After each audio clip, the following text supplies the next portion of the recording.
तनवीर भाई, कैप्टेंसी चाहे वो इंडिया का मैच हो, बाकी सारे मैच छोड़े, अपने क्रूशियल मैचेस की बात करते हैं।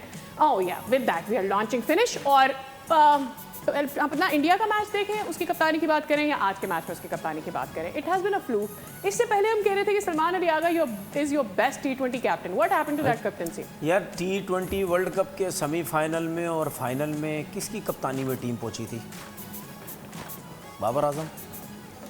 मैं देखिए, दुनिया इधर से उधर हो जाए, दुनिया सुन तो लें, दुनिया मैं उसी से मिलती जुलती बात कर रहा हूँ।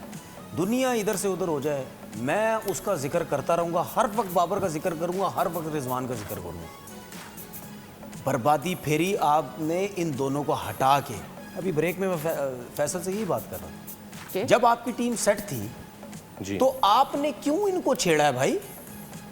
आपने क्यों छेड़ा? अभी भी इनको छेड़ने के बावजूद भी कोई मिडल ऑर्डर में प्लेयर लेके आ गए आप? नहीं। तो जब ये दोनों ऊपर सेट थे तो क्या आप लोगों को तकलीफ थी रन रेट की? मिडल ऑर्डर में हम क्यों ऐसे प्लेयर नहीं लेके आते जो तेज खेलने वाले हों? इनमें इतनी अकल समझ नहीं है हमारे सिलेक्टर्स में, हमारे करता धरता लोग, वो वहीं बैठे हुए हैं, वो आज भी वहीं बैठे हुए हैं जिन्होंने सबने बर्बादियां फेरी हुई हैं और आगे चल के ये भी बर्बादी फेरेंगे। अभी इनको कोई हटाने वाला नहीं है। हमारा सिस्टम ये समझता है, हमारे बोर्ड के लोग ये समझते हैं कि यार ये जो लॉ के लोग जो बिठा दिए ना, इन सबको पता है ये सब ठीक है, ये सारे सही काम कर रहे हैं, प्लेयर बिल्कुल बेकार है। तो भाई जब आपकी टीम सेट थी तो हमने क्यों नहीं मिडिल ऑर्डर में ऐसे प्लेयर लाने शुरू किए कि यार इनको भी सपोर्ट मिले, इनको भी सपोर्ट मिले कि नहीं तुम दो बहुत अच्छा खेलते हो, तुम्हारे को प्लेयर कवर करेंगे। मिडिल ऑर्डर के प्लेयर आएंगे डोमेस्टिक क्रिकेट से। तो जब आपने डोमेस्टिक क्रिकेट को आप इज्जत ही नहीं दोगे तो फिर क्या होगा?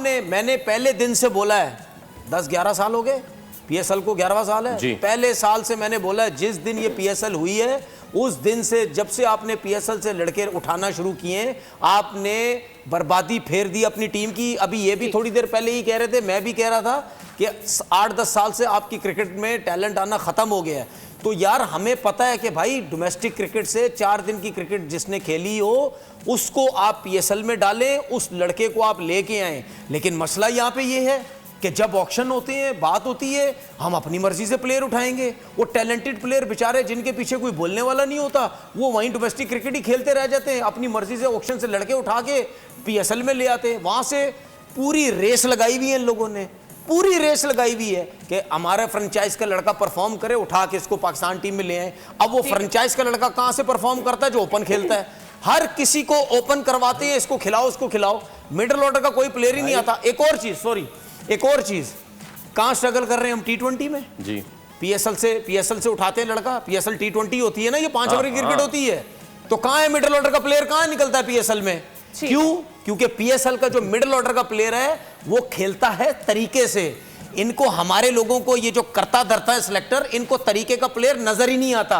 इनको प्लेयर वो नजर आता है जो 6 ओवर में छक्के मार रहा होता है। ये कहते जी ये बड़े सुपरस्टार है, इनको पाकिस्तान टीम में लेके आ जाओ। देखिए, मैं सिर्फ ये बताऊंगा आपको कि आपके सिस्टम में प्लेयर्स क्यों नहीं आते। आज रणजी ट्रॉफी का फाइनल हो रहा था, वहां पर चेयरमैन भी गया हुआ था, जिस तरह से उसकी कवरेज थी।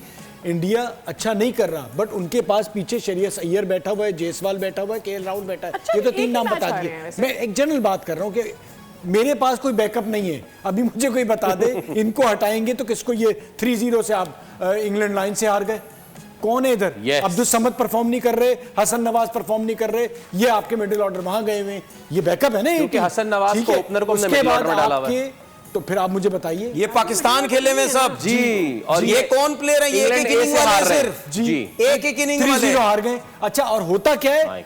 2 छक्के लगाए, उसकी आप मार्केटिंग करें, उसकी वीडियो चलाई जाए, आप पाकिस्तान में आ गए।